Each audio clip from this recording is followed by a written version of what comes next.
So good evening and welcome here. My name's Colin. This is Mel. I want to say hi. Make sure your mic's working. Hello. Hi.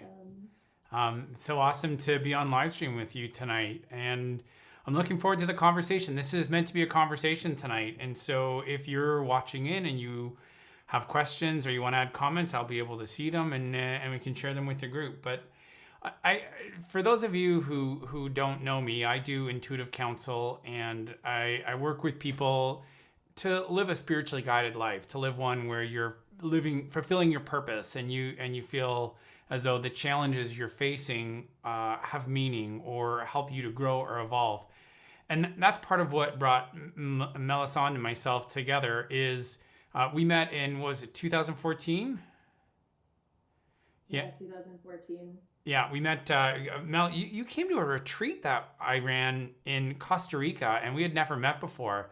Which was it, did you find it or did your mom find it? So it was a gift from my mom, a graduation gift. She wanted to go on a yoga retreat together, and she found your studio and she booked the trip. I I had just, no idea. I love that. So yeah, we met serendipitously, and we've had a great connection ever since. And so part of what it is that I love about working with Mel is she's somebody who really embraces the challenges that life presents. Life's full of ups and downs and bumps and challenges. And Mel, almost more than anyone I know, really opens her heart to that process. Does that feel true for you, or am I just shining up your luster? No, it's true. It's very true.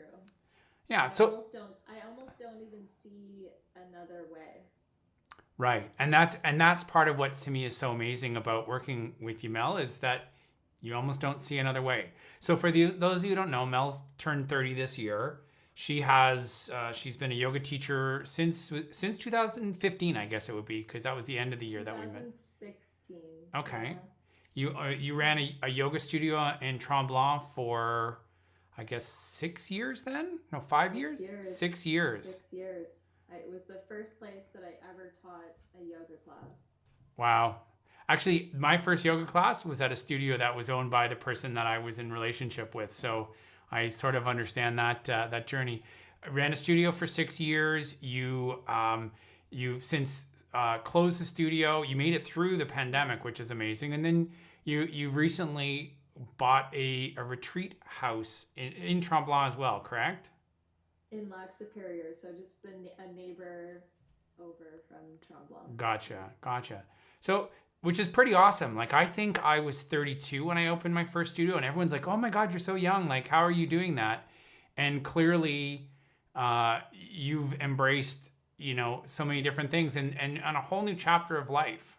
And I was there through part of the process when you were closing the studio, and when I watch people go through big transitions, my feeling is you're going to land on your feet because of this tendency to, I would say, courageously challenge yourself or courageously move forward in what calls you. So, like, was it a hard decision to make that shift? Are you talking about the yoga studio? Yeah. Yeah, that was an extremely hard decision, and it took me almost a year.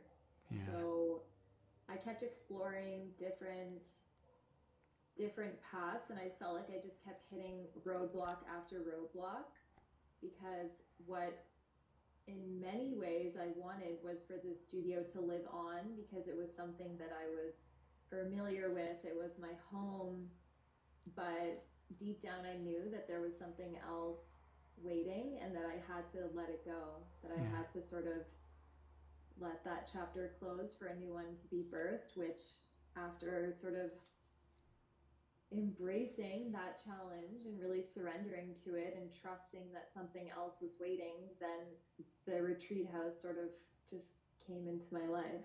Yeah. Did you get a confirmation? And I ask that, or I say that because, so that's another thing we have in common. I ran yoga studios for 16 years, and my wife was the one who was like, I feel like we should move on. I feel like this is something, there's something else. And she was clear. And I was always like, no, I'm not ready. I like it here. I love what I'm doing. I love the community. And I mean, the work was a bit hard. It was a bit monotonous because there's so much management in running a yoga studio. The yoga is the small part Yeah. of the equation. But I had a definite experience. I actually went and taught a workshop on, I can't remember if it was on energy anatomy or if it was tapping into your intuition.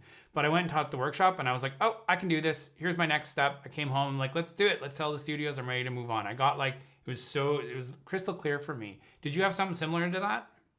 I did. Yeah? I did. Tell me about it. What happened? Oh, it was when I got COVID. Really, hey? Yeah, I got COVID and then suddenly I couldn't go to the studio anymore. I couldn't teach classes. I was at home and I knew that I had to make this decision of what it was I going to do because our lease was ending at the studio. So there was an end date to our lease and I had to decide, okay, am I going to choose one of these other locations that I wasn't a full yes on? Am I going to partner with someone else? That was an option. Am I going to sell the business? That was an option. And COVID really was, in many ways, sort of like an ego death, where Hmm. me, as the studio owner, and as the girl who was always at the studio, teaching at the studio, that was suddenly taken away from me. And I was like, oh my gosh, what would I do without the studio? And I had to sit with that. Hmm. And it was so challenging. And then after COVID, I realized, okay, there's more to me than the studio. Hmm. And if I didn't have it, that that I would still be able to teach and that I was still me, that I wasn't losing me by losing the studio. You know, it's so interesting. I liked me as a studio owner, but I like me even more as an intuitive counselor. It's hard. Yeah. It's hard. It's so much management. Some people love to manage. Like I'm always amazed that people choose to become accountants because I'm not an accountant. Like I don't love that, but I know accountants who love doing accounting. And so me as a studio owner, I liked it, but I like this side so much more. And to have the courage to like take a goose that's providing eggs to be like, oh, this is a part of me, but it's not all of me, and I want to do more. And so, Yeah. you know, and look at you now. You know, you are exploring more. And I believe you said, you know, your first month away from the studio, you did better than you were doing at the studio.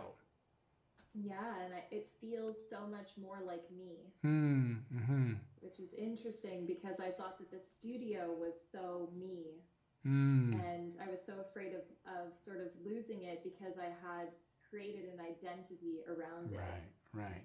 And then when I was at home without the studio, not even allowed to enter into the studio because I had COVID, Yeah. then it was really like this big awakening moment. And then after that, I had clarity. And I think like a week after that, I announced that the studio was going to close. Wow. Well, Yeah. and that's something that I see so often with the people that I work with is the universe often presents us with these on your knees moments where it's like Yeah. if you hadn't gotten COVID, you might have gotten there, but not in the same way. There was something about the what happened that put you on your knees Yeah. and you know on your knees rather than digging in deeper. You said okay, you know, which if you were to pass on that advice to someone else, what would you, could you give advice on how to deal with that or On how to deal with what? that fear of letting go and then making that decision? Mm. Like as I say, you kind of got forced into it. I had that too. I opened the studio. It wasn't doing well, and my partner and I split up. I took over the studio. I didn't even want it, and that forced me to be like, oh, but here I am, and this is what's going on. How do I deal with this? And so I embraced it. I jumped into this new transition. It was I don't know that I would have chosen that in the same way if I hadn't been on my knees or forced into that situation. Well, I felt that I was also forced into this situation because I was getting the boot. I couldn't stay. The universe was saying, okay, you've been kind of on the fence, or Mm, I had always kind of felt the same. I honestly don't think I like myself as a studio manager. I don't at all. I don't really like managing other people. I don't think I'm great at it. but I loved the community of the studio. I truly loved all of our staff and all of our teachers. Um, but I didn't like so much the management of the studio itself and managing other people and feeling sort of like, you know, Although, it just I would say that I've heard it said that some of the best bosses are the ones that don't want to be the boss, because it's a big responsibility. Like sometimes wanting to be the boss is like an ego thing. It's like I want to be the I one did in not want to be the charge. boss. No, Yeah. no, And you're. I also think that I was not a great boss. And I think that maybe sometimes they were looking for more guidance or more direction. And I was sort Yeah, of like, nah, you can figure it out. yeah. Um, That's but absolutely true. I realize that part of my role is for guidance. Not saying I always gave it in the most skillful way, but it's as soon as you take that role, I used to always joke I felt like we were mom and dad, and the studio was our kids, and we had to take that parental role as opposed to a colleague role or like collaborator yeah, role or something. And that I didn't like the space that that created. I honor it, but it was hard. yeah. Mm, So the universe presented me with this deadline. So I was also forced into this. right. But then it was about sort of navigating my options, and the only way that I can describe it is that as I was going down different paths, I just felt resistance towards all of them, and they didn't feel good. Like it Yeah. didn't feel like a yes inside. It felt like, oh, I could do that, but this, or then I'd start to feel like headaches and tension come into my Mm. body. And I love that. Those are your kinesthetic cues, like guiding you Yeah. to get clear. Sorry, you were about to say something else, I feel like. But then this path of, okay, I'm just going to close the studio, even though it broke my heart and it brought so much, it, I mean, so many tears, so much sadness. I knew that it was the right path because it almost felt like the, it was the one of least resistance. It felt Mm. like this is a natural thing that's happening and I have to embrace it again. And Yeah. the others kind of felt like bracing then. The Yeah. others felt like, oh, I could do that, but like it's going to be hard and it's going to be like maybe not. I don't know. It just didn't feel right. No, I It's totally get really it. hard to explain. No, It's no. really hard to explain. I think you explained it really well. I mean, that's my experience. When I got that clarity on the weekend I was teaching, I was in full embrace. I never questioned the decision. I didn't look back. It was like, yep, this is what we're doing now. And I trust that. And that was actually the same when I opened the studio in the first place. I got the yes. Yeah. And I actually think that's one of the things that has enabled me to be an intuitive counselor is when I get a hit and it's clear, I act. And I think that's sometimes the hardest part about everyone accessing their intuition is we all get hits, but not everyone acts on the hits that they get. And sometimes we reluctantly act like we need COVID or like the end of a lease to nudge us out. And sometimes it's like, this is what I got to do. And we move on. So we call this, Why don't we act? Why don't we act on those intuitive hits? well, it's, it really is about releasing control. Like I was having a conversation with someone today about this, and I like to say intuition is threatening. And I don't mean threatening as in ominous or like doom. I mean it's threatening in the way like it can be threatening rain, it's threatening to rain, but it can also threaten to be sunny. Like there's at least in my opinion there is it's the awareness that something is coming. And that requires embracing change. And that means letting go of control. And that means stepping into the flow. And the mind doesn't like to step into flow. Mind likes to be the boss and in control, stepping into flow. And this is the thing, like if you really truly follow your intuition, where your life turns up, maybe nowhere you expected. Like I'm amazed at the things I've done in my life by letting my intuition be the primary resource that I follow or I use for guidance in my life. And like I've never wrote a pros cons list in my life. That seems insane to me to use your mind. And in fact, I opened I opened a studio with some. They've never worked for me. I have Yeah. written pros and cons lists and been like, this is not helpful. Well, because, sometimes the pros list is 10, 10 points and the con is one, but that one con is kind of important. Like I opened a studio in Mississauga once, and everything in my mind said this is brilliant, and nothing in my body said yes. And it didn't work out. It's like to learn, and here, this to me is something I'm really focusing on these days. Not to go, man, what was wrong with me? Why didn't I listen? Be like, oh man, I knew. That's awesome. I just didn't know how to act on it. So I'm not gonna shame myself for not knowing how to act. I'm gonna affirm myself for having the knowing. And now that and you've affirmed that, the next time you have the knowing, it's so much easier to act on that, right? Yeah, I love that. Yeah. But it fits into our conversation. The title for tonight was Finding Freedom, but we could have also called it Bracing and Embracing. And that's really been something that you and I have connected on about, for you, you felt bracing every time you wanted to move in a direction. And I'm not clear if the letting go was an embrace fully, if there was still some trepidation, which is understandable. It's a big shift. It's not to say that it's without that, but it definitely seemed like more of an embrace. Does that feel true for you? Yeah, for sure. And so you jump into freezing cold water. Yeah. Like, do you cut holes in the ice and get in it kind of thing? I don't do that because I don't have a chainsaw or really know how. And although other people have offered, I do like to go cold dipping through the seasons. So I like to live. I love living in Canada. I love having the seasons, and so I cycle through the seasons. And right now is cold dipping season. Until the lake freezes, I will go in, and then once it melts in the spring, I go in as well. And if someone wants to cut a hole in the ice for me, I will not say no. But Is it shallow enough that you can do that? Like be able to get in and out effortlessly? I always wonder about that in terms of thickness of ice. Maybe it's not a big deal. so it would have to be when I cold dip. Right now I'm still kind of swimming around, although it's starting to get cold where I don't want to swim anymore. But usually when I cold dip, I need a place where I can walk in, and I actually sit. Like I sit in shallow water. I try to get everything up and like above my shoulders in the water. I keep my arms closed. That's a little sort of trick because this we have big heat sensors here, so you stay a lot warmer like this.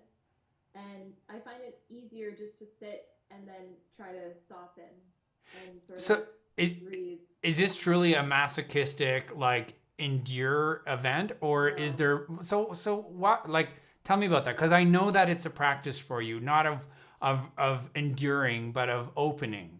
And so how do you open when there's so much intensity or challenge? So yeah, I mean, the cold water is it's an amazing teacher. Like I truly want everyone to be able to experience what I experience in that water because it's really changed everything for me. As I start the cold dip, my first impulse is always to brace, and it feels like I'm doing this in that mentality of like this is suffering and this is pain, and my mind is saying you just have to push through and you have to do your 5 minutes. And then there's sort of a moment where the embrace happens, where if I can just truly relax and accept the sensations, because it's the sensations that are creating all these reactions in the mind that want you to jump out of the water, right? So if I can fully embrace all the sensations that I'm feeling, then there's like this moment of acceptance. It's almost like a switch. And then I feel like I could stay in there for a long time. And then sometimes I kind of go back towards the bracing and then ease back into the embracing. And it's kind of like this dance the whole time. And this is the meditation that I do in the cold water. So that's awesome. And I'm nervous about coming out to visit you because I imagine I'm going to go do it. But what's so fascinating, and Deanna, I saw that you had a question, and we'll get to it in a second here. But well, actually, maybe we'll ask her a question, then I'll get into. She said, "What inspired you to jump in the cold water in the first place?" A friend. Really? Yeah. Well, actually, when I lived out west, I used to live in Banff and Lake Louise. I remember the first summer that I lived at Lake The Louise, it water's was so cold there, hey? it's so cold. Yeah. It's so cold. Yeah.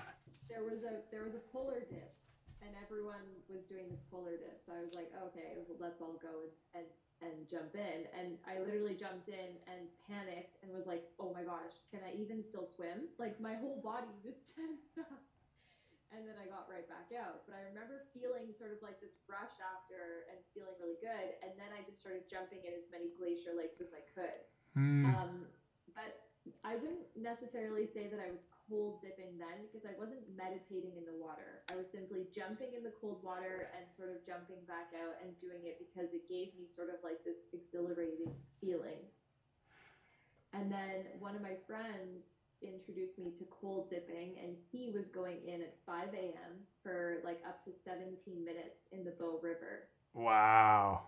And this is a friend who inspires me a lot. He is an ultra runner and he loves to, yeah, he embraces life fully and he embraces all these challenges and he's really one of my like most inspiring friends. His name is Tyler Williams. He's amazing. That's awesome. And he inspired me to start cold dipping. So then I started going in and trying to stay for longer periods of time. And that is what requires you to sort of go into that meditative state. I'm sure you can sit in there, you know, Colin, as we were talking about before, I'm sure you could sit in there and muscle through for 5 minutes, but it's a completely different experience when you can go in and just completely soften and sort of open to the discomfort of the present moment. And then that gave me a lot of strength and it made me more resilient to all different challenges in life so that when that challenge came in front of me that I was like I can do hard things and I can meet this moment no matter what is happening.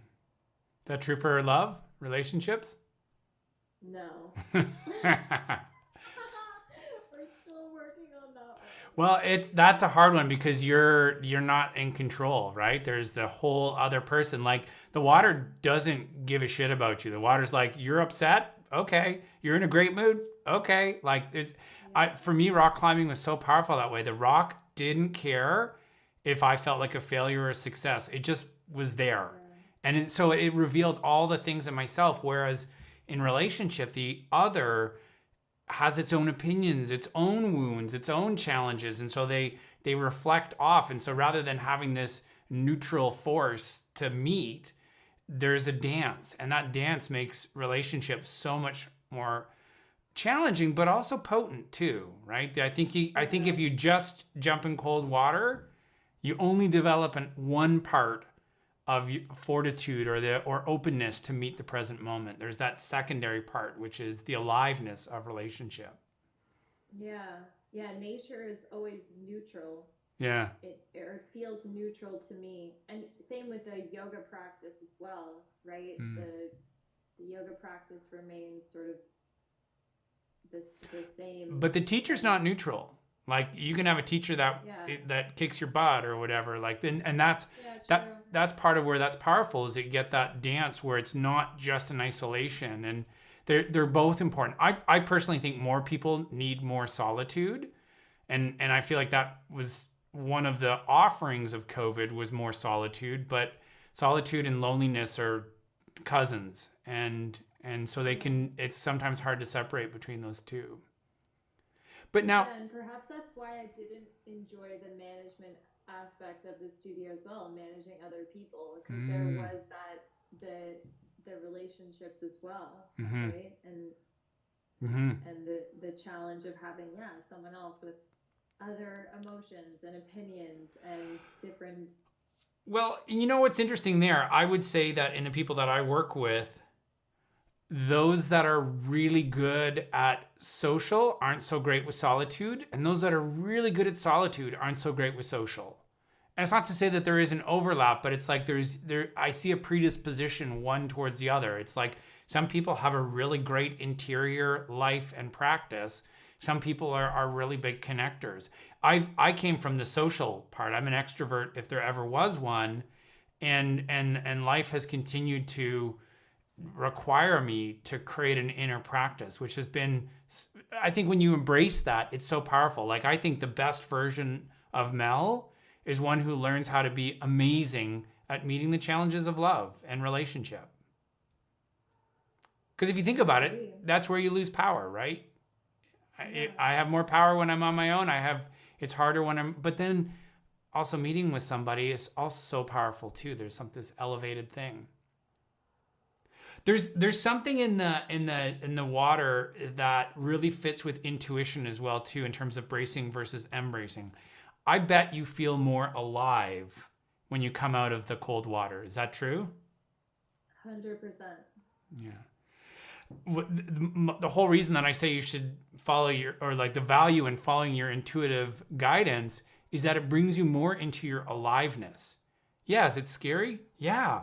But look at the aliveness that's come to your life in letting something go and embracing something else. It's tremendous. And so making a practice of something that invites that aliveness, invites embracing where you'd want to brace, can really help that to grow. So how do you distinguish if you're just getting hard? Like, I figure the hardest people in the world to teach how to do cold plunge would be the Brits, because they can endure, like people I've never met before in my life. That's a generalization, and it's maybe meant as a joke, in a way. But like, how do you know? There's some people that I've brought in the cold water who I think are going to be able to like tough it, like even, and they can't. Mm-hmm. And they're like almost the most reactive sometimes, Mm-hmm. where they're like in out, or they go in and they're like, oh, like I can't do it, and then they leave because they're going, oh, like instead of like, okay, let's just like.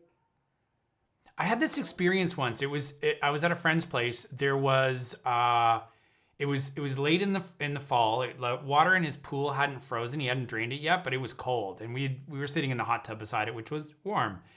And I remember getting out and like we jump into the cold pool, and I was like, I don't want to react when I get in the water. Like, is that possible? And I stood by the pool, and I felt every cell in my body that wanted to react, and I just hung out with them until they softened. And then I had this moment where I'm like, oh, I can do this. And I jumped in, and it felt like jumping into a warm pool on a sunny day. Like, I had no fight in my body. It was really cool. I don't know that I could do that in icy water, but is that So what do you experience when you go into cold water?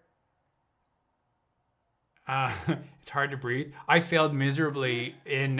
We were at one of those hot cold spas recently, and getting into the cold water, I felt a gripping, like my teeth gripping, and like almost attacked is the word. Like, it felt like abrasive towards me. Which, as I'm doing work on myself, I did some really good healing work on Friday last week that was all about experiencing life as an attack. So I wonder if that's gonna shift in some way. Interesting. Yeah, we'll see. Yeah, and I think, I don't know if cold, I mean, I don't believe there's one thing that's good for everyone, but there is some value that I've received through cold water that other people have received as well. And I think there's a great opportunity for wisdom. And as you said, to connect to your intuition, I feel very connected to my intuition. Sometimes I have like intense moments of clarity, or these thoughts come through, or these feelings come through, and I experience all that in the cold water in those 5 minutes. Mm-hmm. That's why I see it as a meditation. I think the key to me is the choice component of it. Like, a practice, I used to always say my favorite part about yoga is you don't have to do it. And why do I love that? Because don't do yoga the way you do everything else in your life, because that's probably how you're going to do it. Do it in the way that you want. So, okay, here I am. Like, I want to be able to embrace the cold water. Well, what do I normally do? Judge myself if I fail right away, get frustrated if it's challenging, harden when things get difficult, avoid when I don't perceive a way to succeed or whatever. Like those are habitual responses for me. And can I choose that and say, that's all the way that I am dealing? And maybe there's another way. And if I embrace that, if I explore that, if I give it time, what's going to come from that? And that to me is what makes it a practice. And the choice component in it. You choose to do this. Mm-hmm. And I experienced that in my yoga practice as well. I remember the first time I ever went to a yoga class. I was a teenager, maybe 13. I went to a hot yoga class. I had been dancing competitively before. And in my first yoga class, the teacher said, if you don't want to do it, you don't have to. And I'd never heard that before because I was a dancer and we had no choice. They were forcing us into the splits and forcing us into all certain, shapes and yeah, that was like such an aha moment where I was like, wow, like I don't have to do this. Wow, I've never been given that choice before. Yeah, it's the hardest people to teach were always the dancers. Beautiful practice, lovely to watch, but it was like a jockey driving a horse. Like it was not a love song. It was a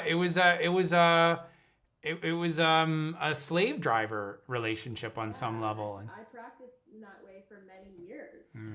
Where it was, yeah, probably not a practice of self-love, but more of trying to improve myself and trying to change myself and trying to push myself and force. It was not embracing. Mm-hmm. Although I had another instructor once when we were in half moon pose, so a balancing position, and she said, I don't know if I remember exactly what she said, but it was something along the lines of, this pose gets easier if you engage more. Like if you kind of try harder, the pose gets easier.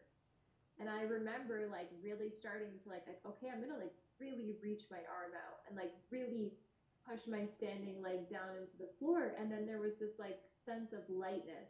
And so through that engaging in the present moment, there was like that sort of sense of freedom after, and it did get easier. And that really unlocked something in my mind where, yeah, and so many times in our lives, it's actually easier if you engage more. And in the water, it's actually easier if you just fully accept that you're in ice cold water, and it's cold and it's like tingling on your body and it's creating these different sensations, but it's only sensation. And if you can fully be with the sensation, then it actually gets easier. Yeah, that's really cool. And going back to choice, I remember my very first yoga class I taught. I was a kindergarten teacher at the time.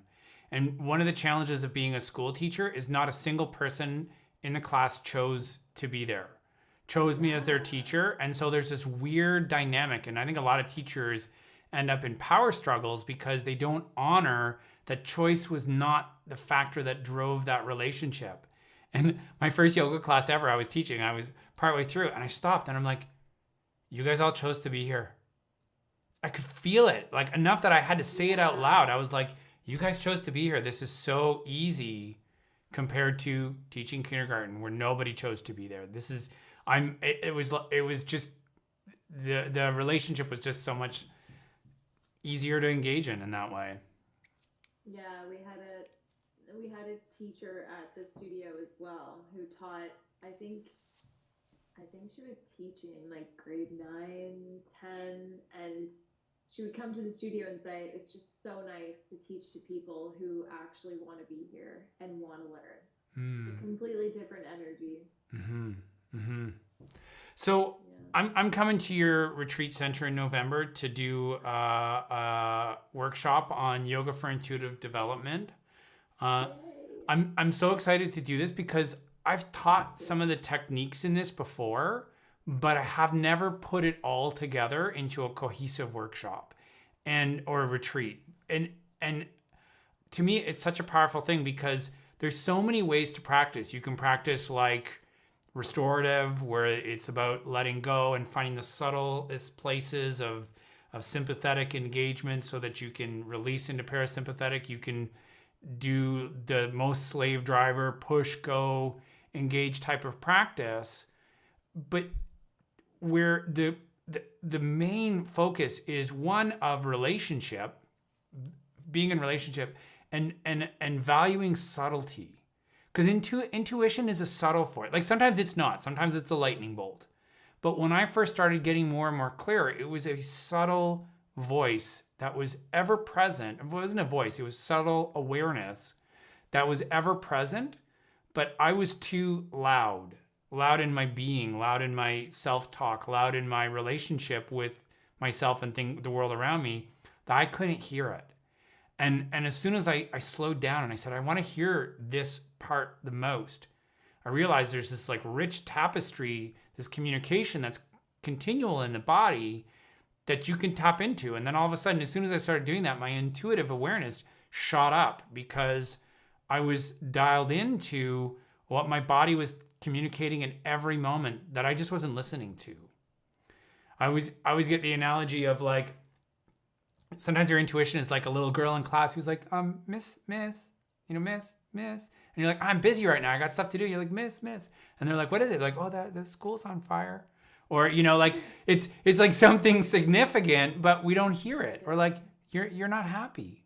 And it's like, oh, you're right. I'm not happy. And when you actually start to value that, it can be like a lightning bolt, because the loudest voice isn't always the one that has the most potent message. In fact, sometimes it's the opposite. It's the one with the subtle one. And so I'm teaching a practice, and it really is a culture shift. Like I find teaching this approach, some people, I don't know if they can actually do it, because it requires letting go of so many attachments of accomplishment, destination, like successes as it's expressed through mobility, whatever that may be, and just valuing the moment your body braces and says, hold up for a sec. And then you go, oh, what's going on? And you stay with it until, okay, I got, oh. Because most of us, when we get this, we push against it. We push through it. And this goes, and it gives up. And we lose that opportunity to like hear what's being communicated on some level. So I'm psyched about teaching that to folks in your community.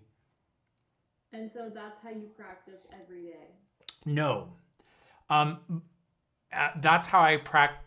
That guides my practice every day, but there are times that I bring more vigor and force to my practice.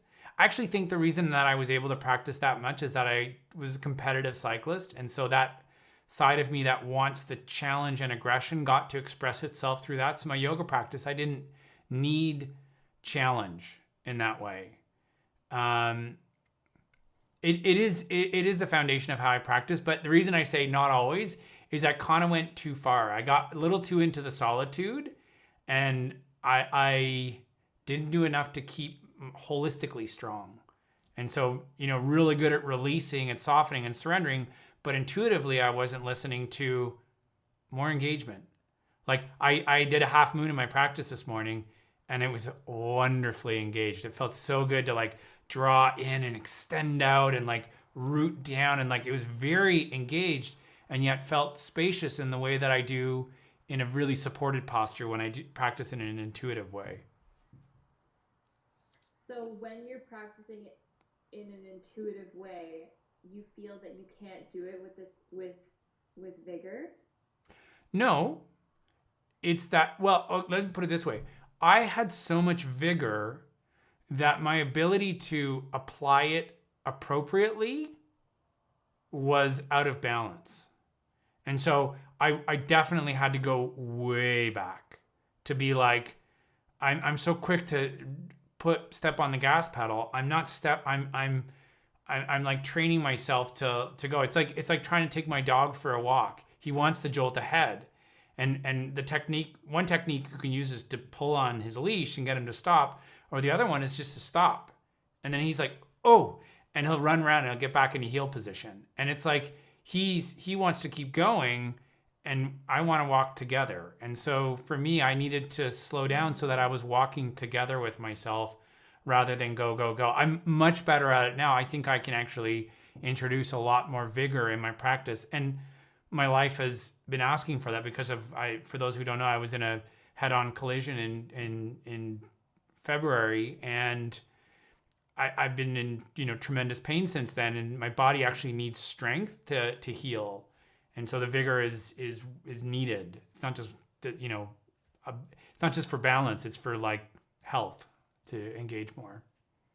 Mm-hmm. So we'll see. That makes sense. Yeah. I like the analogy of walking together. Yeah. Yeah, like, yes, you're leading, but you're walking together. There's no dominance. There's no submission. There's union. And it really is, it's union. And I mean, my whole experience is how you relate within yourself is how you relate to the world. If I'm too vigorous with myself, I'm too vigorous with the people in my life. And that's definitely true. Should have seen me before I started yoga. I had intuitive awareness for where people held tension, but I had no softness and suppleness. I was probably like a jackhammer to tension on any body that I touched. Cause I was like, oh, it's right here. Instead of like, oh, gentle, like soft, like whatever. I just didn't have that balance in myself when I started. Yeah. So yeah, it's about developing that. So let's see, what have we gone through? We've gone through our cold water here. We've gone through, does anyone else have any questions tuned in and you want to ask here? Because we can ask questions as well. I wanted to also hopefully get a little bit into the area of love and relationship. Only in that I think it's such a powerful place to be. What I experienced with you, I see you on your knees more in relationship than in cold water, in running a business. Does that feel true for you? 100%. Why do you think that is? And you can't say, I don't know. You can if you want, but my rule with I don't know is anytime someone says, I don't know, they do know something, they just don't necessarily want to acknowledge it because it's threatening. Oh, I know. Okay. I know. Do you want to share? Does you feel comfortable? Yeah, I do want to share. I think love and relationships brings up the most fear, truly. Mm-hmm. It's where I feel the most afraid and vulnerable.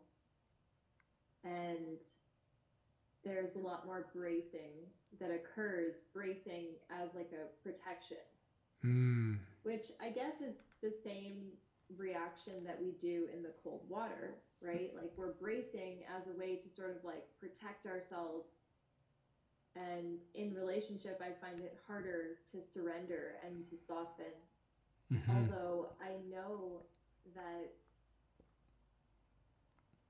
some of the greatest lessons and the biggest wounds that I'm here to heal are through relationship. Mm-hmm. That I know with every cell in my body, although I still have like tears in the backs of my eyes and a heavy heart thinking about that. It's they're part of the relationship, at least what it feels like for me with you, is that there is a part where you depend or rely on somebody.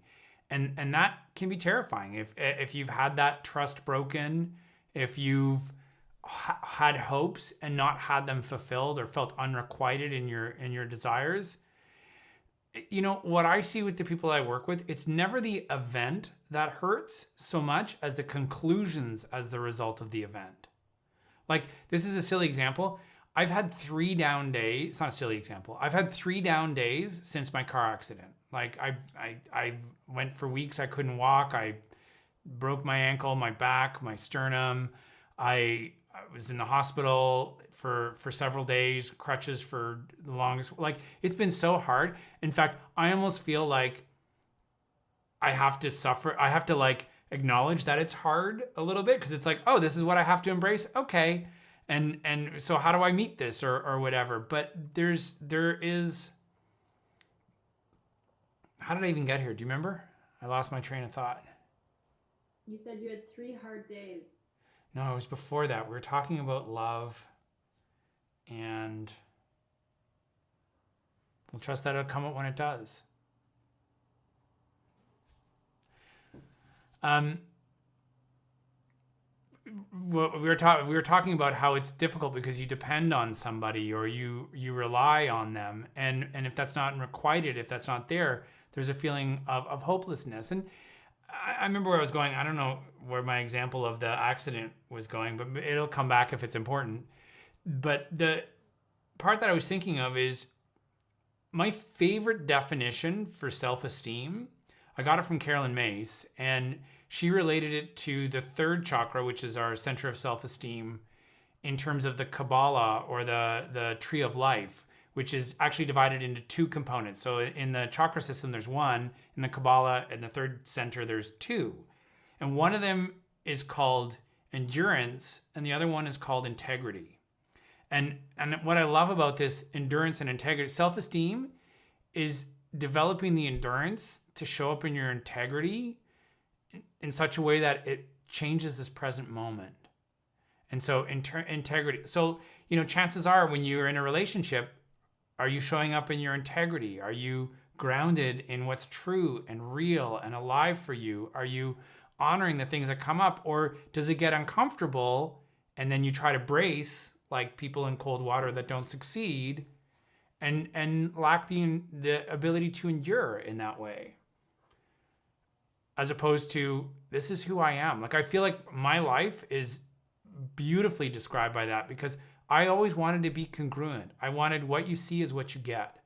I don't want to put on an act. I don't want to pretend to be a certain way. I want to be me, because that's the only thing I actually have access to. And so it's kind of funny. Being congruent is about being in your integrity. And yet that's so hard. That will offend some people. That will trigger some people. That will be not wanted by some people. My first wife, I realized when I was in my integrity, she didn't want that. And it's like, oh, the revelation at the end is like, oh, you don't want that. I can let it go. I don't have to fight this. It's easy to be me. But showing up integrity can be really scary.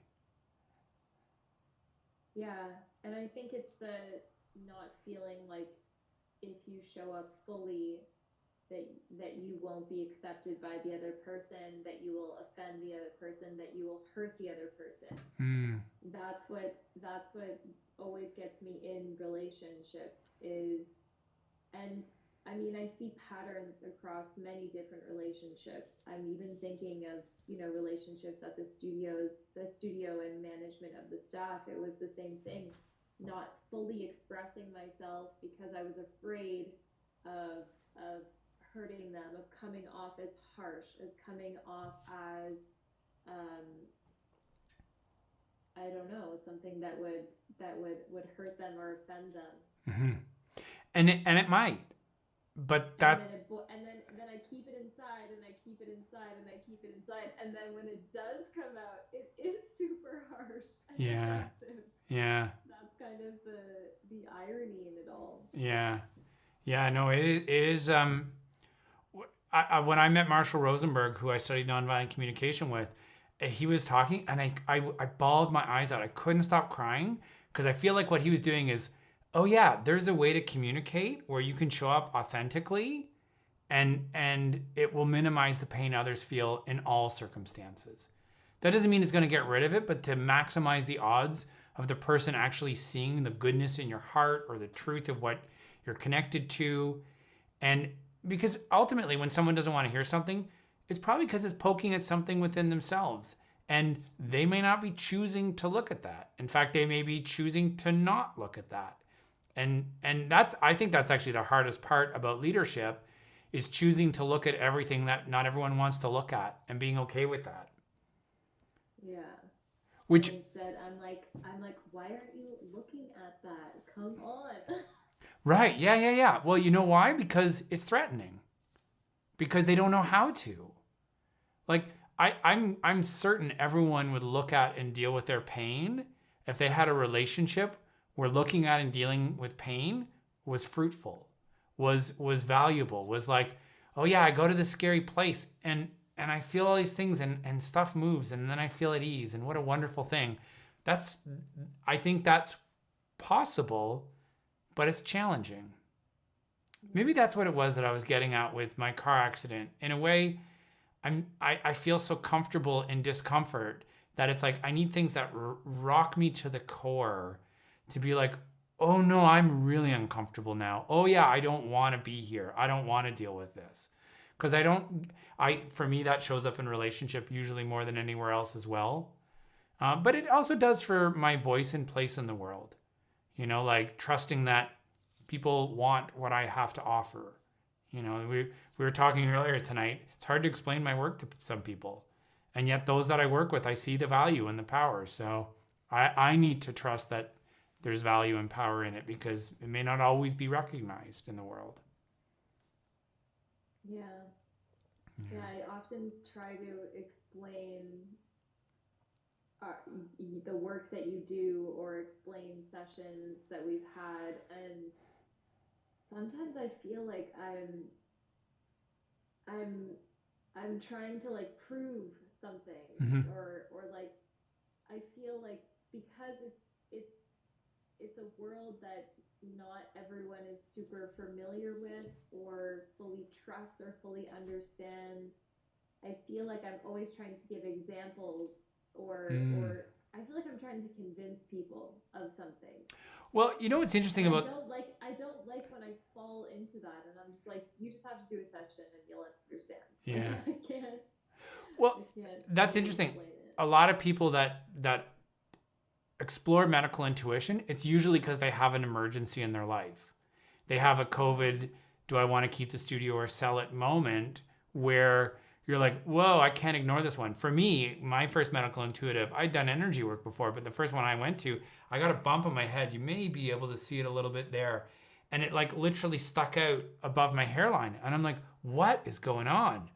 And it really stressed me out. And so I ended up calling this medical intuitive. And she started off with, you're part of a community or family who, despite all your efforts, won't hear, validate, or see what you're doing. It's like you're banging your head against the wall. And I was like, oh, is that why I have a bump in my head? And she was like, yep. And I was sold. As soon as somebody said that, I'm like, that's exactly what it is. That's Mona Lisa. That's who I ended up studying with because I was like, wow. And that to me is sometimes the power of this medical intuitive practice. If knowing only your name and age validates something that you know is true, oh man, for sure.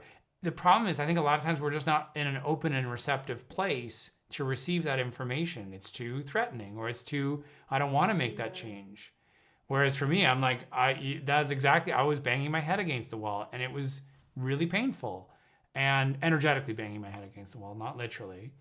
And that gave me the courage to make a change, to follow my intuition. I knew it, I just couldn't take action on it because the action was serious. I had to buy out my business partner. I had to take over a studio I had no relationship to. There was all kinds of challenges in that. So yeah, the hope is to not need a crisis situation to make change. Yeah. And because I was brought on a retreat with you and you did sessions for us there. That was our first session together. I also wasn't necessarily seeking out work with you. I didn't even understand what work with you was at all. Mm-hmm. I'd never even heard of an intuitive before. And I guess just being on retreat, I was also in a much more, I was in a different environment. I was much more open and receptive to receiving the guidance that you had to offer, the wisdom that you had to offer. And it was such a profoundly healing experience for me. Yeah. Yeah. Well, yeah. So what creates, actually, that's a good question. What creates receptivity for you? For most of us, on our knees, that's the biggest one. Crisis, like COVID to me is an offering from the universe to be like, okay, wait a second, something's not working, and we're on our knees now. Like we literally got shut up, and disease, illness, injury, car accident for me. You know, I've been doing some deep work that I didn't know I needed to do until I got into this crisis moment. And so what creates that receptivity? Crisis. My favorite one is desire. Like, I want this. Think about, like, imagine if you and Miguel were like, I shouldn't say his name. Sorry. Oops. Can't delete that now. Imagine you and someone in your life were like, I want to work on this. I want to find this. Both of you equally, all in. That's so powerful. To me, the thing that creates change, desire, is so key. And I feel like that's what medical intuitive work does. When someone who doesn't know you, who only knows your name and your age, validates that thing that you know is true but you don't want to admit, it's like, I'm willing to take action, because how the fuck did that just happen? Like, I just don't understand. And that's what it did for me. I gave me courage. It's not, if the universe is going to provide that, the universe is going to provide in other ways as well too. Yeah, and I always think, if he is able to understand this about me, like, why? Like, why would you be able to understand that? Like, you know, what is the purpose behind that? And it just reminds me that the universe is here to guide me and to help me, and that it's being channeled through you. Like, there is something that wants me to be living through these things and acknowledging these things and listening to my own intuition.